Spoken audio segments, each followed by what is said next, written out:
Welcome back to Grassroots Media. Welcome back to this week's edition of the Terry's Flooring Billy Kaylor Show, where we cover everything in Lower Afton with the Chucky Doak Black Knights football team. As always, I'm joined here with head coach Billy Kaylor. Coach, how's it going? Going all right, man. How are you? I'm doing well. Starting to feel like fall finally. Yeah, it feels good outside. I love it. I step out today and I think, well, do I need a jacket today? But I'm used to it being, I'm a little skinnier than everybody else, so I don't have as much meat on my bones, so I get a little colder than a lot of people do. But when you step out and it's high 60s, mid 60s, it's starting to feel a little good out there. It's starting to finally feel like football weather. Yep. In the third week of October. Hey, I'll take it. I've played many a late October, early November game in the 80s. We kicked off a first round playoff game at 87 degrees one time. So I'll take it. That's insane. That is insane. But you kicked off this past Friday night in Johnson County. Long trip up the mountain to Mountain City. Didn't go the way things wanted to. I think the final score of that one was 59-7. But a great first quarter. A few great defensive plays held them in check. Just a second quarter where Juan Mejia seemed to run free and get loose a few times and couldn't stop him in the end. But take me through that game entirely. I know something that you had talked about in your post-game interview with Tate Russell was that you've seen some small improvements on the field. It's hard to see that on the scoreboard, but You saw some small improvements out there. Take me through that. And what did you see out on the field on Friday night? Well, we watched it today. We spent about almost an hour watching film of last week with our kids and showing we're not as far away as it seems. We've certainly got issues that still need fixing. There's no question about that. But now we're getting better. We're making plays, particularly defensively. We're getting way better. It's just when you play good football teams, it takes one misfit or one guy fitting the wrong way, and you get another guy out of position and they break one and that kind of happened to us. So also, we're not real deep, so we get tired and tough region. Tough region, and when you get tired, you misfit stuff. And there's been a lot of improvements. We've seen some of these young kids have really turned the corner and starting to play some decent football and really starting to grow. And young guys or older guys kind of buying into what we're doing and doing things the right way and getting better day in and day out on both sides of the ball. Offensively, it looks like we're miles away, and really we're two or three guys taking the right step versus the wrong step away from having some really good chunk positive yardage plays. So that stuff is hard to feel when you lose 59-7. You miss the forest for the trees, but the improvements are coming. They're just taking more time than we wish. And like I mentioned, you play in a tough region too, where the new state rankings were released today. Johnson County ranked 4th in the state in 3A. Unicoi County ranked 7th. Gatlinburg-Pittman ranked 9th.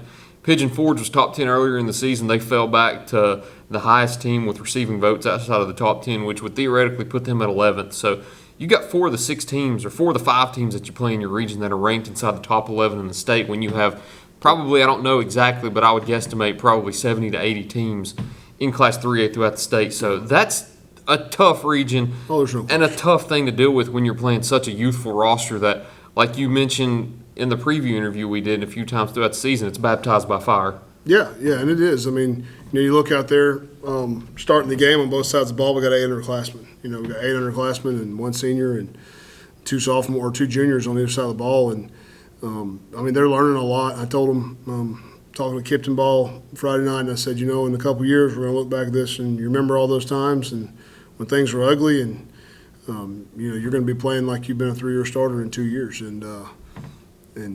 It's hard to see the forest for the trees sometimes, but the improvements are being made. The kids have bought in. They're getting better every day. That's all you can ask of them. Mentioning those 2 defensive plays in the first half, also Skylar Davis with 2 big interceptions in the first half to keep it a game in the first quarter. We've seen him make some plays on offense, but I don't think I'd seen him make any plays on defense so far this year, and he came away with 2 big ones against one of the top 5 teams in the state. Yeah, we've been trying to get our guys, those young guys in the back end, to play the ball in the air, and he plays the ball in the air. He's had a breakout, had a PBU, and then had 2 interceptions. And it's good to see him finally do some of those things defensively we've been trying to coach. So we're getting there. You got a kid like Kobe Lowe playing the other corner who's a freshman, and Kobe did some really good things. Has battled the last couple of weeks and gotten better. So it's good to see the improvements.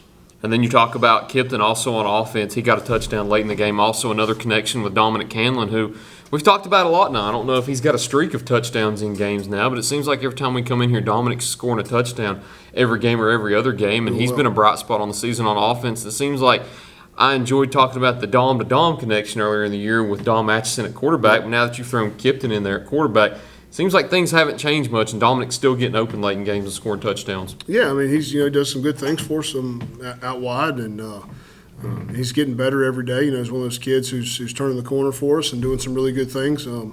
He caught a touchdown. That's great, man. He filled the alley playing safety at times, man. Just did a really, really good job filling the alley and forcing some things. So he's growing every day too. It's good to see. And I know I always joke about in other shows and interviews about the trip up to Johnson County. This is your first trip up to Johnson County, correct? Yep. How did you enjoy the trip up the mountain to Mountain City? It's beautiful up there. It is. It's a long, long haul. If you get car sick, better not look at your phone too much. But yeah, it's a long trip, and that adds a degree of difficulty for sure to get in the bus for 2.5 hours and go all the way up the mountain. Nothing easy about that. So, no. But I mean, it's a beautiful area. It is. Might go up there and hike a little bit, and see if I It'd be can the find a perfect trout place. stream in the off season. Yeah, it's one of those. It fits what you would expect because you walk into a place called Mountain City, and the football field is in the mountain. Yeah, carved in the side of the mountain. Yes, it is carved in the side of the mountain. You park above the field. You have to walk down to the press box, down to the stands, to the football field, kind of in that cool. valley. So it fits the mold. I've coached a lot of places, and man, there's not a lot of there's some really pretty football stadiums in East Tennessee. I mean, I've been to a lot of them, and some of them are bigger and flashier and all that stuff, but there's something about pulling into a place like Mountain City or the Black Hole or some of these small town high school football is the way it ought to be. It's fun places to play. And I know this is off the topic from football, but they're baseball and softball fields too. Instead of going down, you go up the mountain. Oh, really? Above everything Cool. else. So yeah, it's like they built the high school and all their facilities inside of the mountain, and you've basically just got levels where you go to. But it's a beautiful drive. Did you go just straight through Tennessee? I didn't know if you went through Damascus, Virginia. No, we went through Tennessee. Okay. I hear the drive I don't through think so anyway. Damascus is prettier than the one through Tennessee, but I've been haven't lying to you taken if I that said one I was yet. paying real close attention to the roads we were taking. I was just there for the bus ride. I get that. You weren't driving the bus, so That's right. you didn't No, have to pay no, attention to where That's you were right. going. But going into this week, you've got the bye week, the week to kind of work on yourselves a little bit, heal some injuries, get some things right before you go into the last stretch of the season. So we'll talk about that in just a minute. We'll get a few messages in from some of our sponsors here in just a second on Grassroots Media.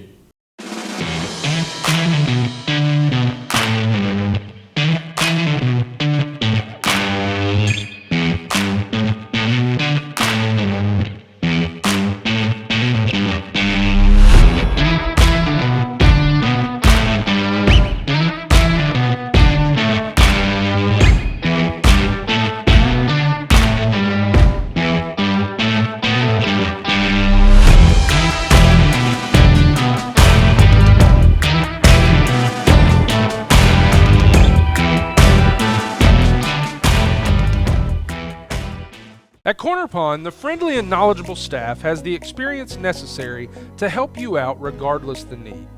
Have an item of value you'd like to pawn or sell? Corner Pond can help.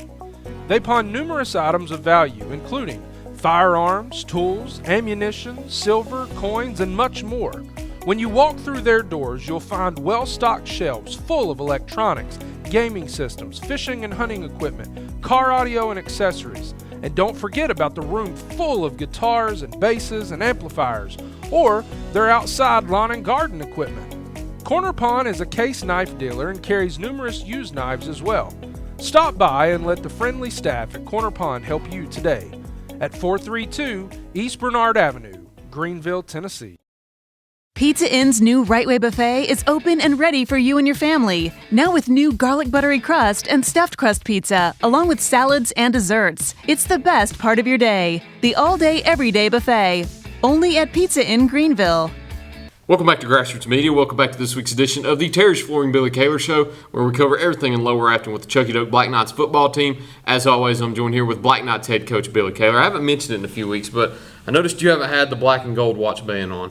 Has it been a Friday night staple still? Yeah, I wear it on Fridays. I make sure I put it on Fridays. Okay, I noticed it was on the first one. I didn't recognize it any after that, but I'll make sure it's still Friday night staple. Oh, yeah, for sure. Yeah, that's my Friday night watch for sure. You won't get it this Friday night, though. No. It's a bye week this Friday night. So it's a week to kind of work on yourselves a little bit, kind of reset going into the final, 2 weeks of the regular season now with the last two games left being with Gatlinburg Pittman, and I'm drawing a blank for the second with Unicoi County, correct? So take me through your bye week. What's some of the things you plan on working on? I know today's Monday, so it's just the beginning. Sometimes whenever I do bye week interviews on Wednesday, we can kind of talk about what you have done throughout the week and how you plan on finishing the week. But Take us through how the week started and how you plan on the week to go. I'll just go back to fundamentals, and we got a good lift today. We'll lift them all 3 days this week and practice 3 days, and just go back to fundamentals today. We watched film for a while, and all offense today. Just work on some base stuff. And what the game's made of, blocking and tackling. Stuff we need to get better at. So we'll go out some base stuff tomorrow. We'll a little more defensive focused and work on some fundamental stuff defensively and shore up some concept stuff we need to. And then Wednesday kind of tie it all back together and give them a little break going into the last two tough region games. That is very true. That's one thing I wanted to touch on also is with 2 tough games to end the year, do you kind of work on them a little bit or do you kind of wait until that week comes to work on those games No, I mean, a little bit? you start to work on them a little bit. Good. Luckily for us, especially defensively, Unicoi and is very similar to Johnson County, so a lot of those concepts carry over, so we can work on some of the same stuff and not have to, sell the farm trying to create something new offensively for what they're going to do defensively. We just got to continue to improve on what we do. So, yeah, I mean, you'd certainly look at them a little bit, but, I kind of run the thought process. The bye week's about getting better at you, and so we'll dabble in Unicoi, but we'll save the heavy Unicoi prep for next week. It's a joke I made last week during a bye week interview was that this week you have the most important test of the year, yourselves. That's right. Because sometimes your own biggest enemy and your own biggest rival can be yourselves. Yep. And that's one thing that you will work on this week, of course, during the bye week is just getting better day by day. Yep. Get 1% better, I think, is what some coaches say. Yeah, man. Just got to get, been preached to the kids, and the most important play is the next one. The most important practice is the next one. Just get better each rep, and been really talking to our kids about learning how to fail well, and failure's only bad when you don't learn anything from it. So let's take each rep and learn what we can from each rep, and let's get better every day, and improvements will show. It's one thing about sports that a lot of people don't realize is sports are built on failures. Yep. You just have to learn how to build off of those failures and get better going forward. That's right. But, Coach, that's all I've got for you this week. We'll sit down next week and preview the Unicoi County game, but that's all I've got today. Thank you once again. Yes, sir. Thank you once again for everybody watching this week's edition of the Terry's Flooring Billy Kaylor Show. Look forward to seeing you next time here on Grassroots Media.